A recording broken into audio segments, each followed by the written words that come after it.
Hi traders, Luke Suddards here, coming at you live from London. So we're going to kick proceedings off. Apologies about last week's lack of technical Tuesdays. I was on a flight back to South Africa and now I'm back in London. So you can imagine the week I've had. So we're going to kick things off like we usually do, looking at the dollar. We can see the dollar broke up through its upper trend line of the ascending channel, hit a bit of overbought on the RSI readings, and now we've come back off a bit. I think this big red bearish candle we saw yesterday, bearish engulfing candle, was down to Jerome Powell showing some slight concern regarding the new Omicron variant. And that obviously led to a repricing in the rates markets, maybe thinking he's not going to be as hawkish at the December meeting. And that led to some outflows out of the dollar. In terms of levels to watch, we've got 95.5 here support, which needs to hold. It's right by the 21-day exponential moving average. I think below there, the 95 round number starts coming into place, and further than there, we've got 94.5 where it's former resistance, and that's where the 50-day simple moving average is. On the upside, any other bullish moves, I'd look towards the previous high around 97. The RSI is right on this key level here at 55. If it breaks through that, then this 95.5 support level really does become very important. Moving on, the euro's back in favor. Temporarily. It's had a bit of an oversold bounce, and we can see now it's coming back close to that 114 area around the 21-day exponential moving average. It'll be key to see what it does there. It may shoot up slightly higher in between the two moving averages, between the 50-day simple moving average and the 21-day exponential moving average. Again, I still think the fundamentals for the euro are pointing towards further weakness. They're going to be far more hawkish. The Fed in the US is going to be far more hawkish than the ECB will ever be, and that interest rate differential widening over time should continue to see the euro US dollar trickle lower.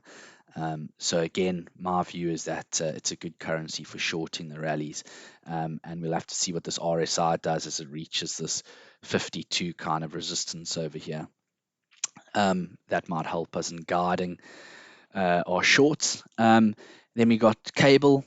Cable's having a slightly smaller rally than the euro, and it needs to overcome this 134 level of former support, which is now turned into resistance. Just above there, you've got the 21-day exponential moving average, and then we've got around here 135.5 resistance, and just above there we've got the 50-day simple moving average.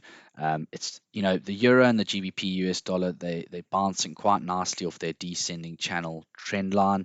The RSI is starting to turn up. It's still miles away from this key resistance level here, so we'll have to see what price does in the next couple of days. But the pound dollar currency pair is very exposed to risk sentiment. That's something to remember. So if there is a deterioration in the virus situation, then we could see the pound move some big figures lower. Euro GBP again playing it perfectly off this descending channel.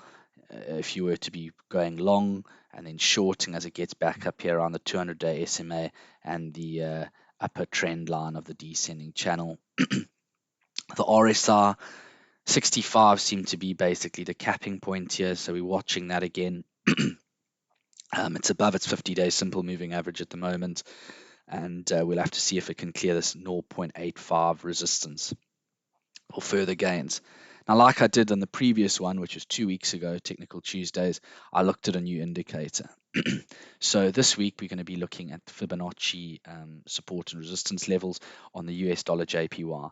Now, Fibonacci levels are used to identify potential support and resistance areas on the chart. The idea being that price will tag these levels and revert back to its original trend. So you pick a significant swing low and swing high, and then the charting software adds the levels for you. So when price is an uptrend and it begins to retrace downwards, you want to be looking to buy at the Fibonacci levels, and vice versa for a downtrend. When it retraces upwards, you'd be looking to short and then continue the trend. The profit target could be the previous swing high if you're long, and in the case of being short, it'd be the previous swing low.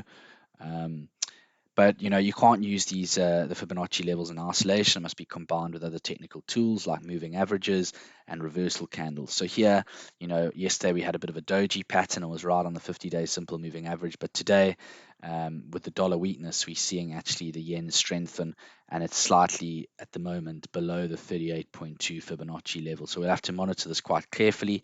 If it pushes lower to this 50% level, then that'll be interesting, and it might be a reversal as opposed to a retracement and trend direction. However, I do still think that the direction of US dollar yen travel should be northwards, due to the fact that 10-year yields should be repricing higher from where they are currently. So the risk to me is towards the upside for this currency pair. So we'll have to see if that Fibonacci provides us any more information and stays true. Moving on to the Australian dollar, US dollar, I mean, it's just like a train wreck, isn't it? It's gone right through this lower trend line of the ascending channel. It snapped through that 0.725 support. It's right now below the former low here at around, that was, what level was that? It was 0.71386. So it's below there now. It's just above 0.71. And it looks like it's trying to have a turnaround in that dollar weakness. The RSI is in oversold territory, so maybe we might have a bit of a bounce. But if we were to decline further through that 0.71 area, the next level comes in at zero point 0.7. And yeah, it's the Aussie dollar's it's struggling, that's for sure. So we'll have to see if there's a bounce and a rally here, oversold bounce, what it does against this 0.725 resistance, where the 21-day exponential moving average is too. Then above there, we've got 0.73, where the 50-day simple moving average is just above it. Moving on to commodities, gold is sort of, it gave up most of its gains that we saw recently over the past couple of months, past month, sorry, and it's sort of in a bit of no man's land, waiting for its next catalyst. Potentially Friday's non-farm payrolls could be the data point, the event to cause some volatility in gold.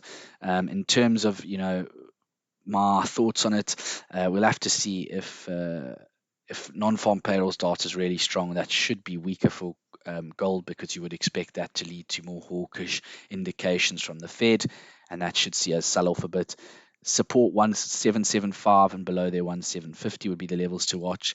And then if we were to see a weak number and price to rally, it would be 18 to clear first, the 21-day exponential moving average, and above there 1830, which has been quite a strong level of resistance previously. And we'll have to see what the RSI does around the 62 level. Moving on to oil. I mean, wow, almost 12% on Friday, after fears of Omicron. And we had that SPR release from Joe Biden and various other countries. However, it was very small, drop in the ocean, so it wasn't really going to lead to oversupply. It's more fears about lockdowns and travel restrictions now that are driving the oil price, as well as some murmurs coming out of Iranian negotiations yesterday. And yeah, right now it's below its 200-day simple moving average. It's down on the day 2.6%. It's not good that it's below its 200-day simple moving average.